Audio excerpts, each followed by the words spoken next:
Atgriežas pavasaris, un maigi čukst par jauno sākumu. Grāmatas, kā seni koki, nopurina ziemas klusumu un ļauj svaigiem stāstiem izplesties pāri jaunām lapām. Katra lapuse atveras kā zieds, katrs teikums mostas kā smarža, un marta siltajā gaisā vārdi paceļas viegli kā sēklas vējā.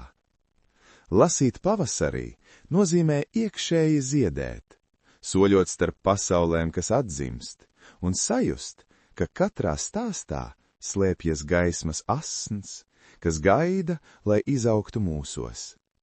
Atzimst gada laiks un arī lasītājs, jo katra grāmata atver gaismas klajumu ēnā, durvis, apvārsni, un atgādina, ka mēs vienmēr esam gatavi uzziedēt.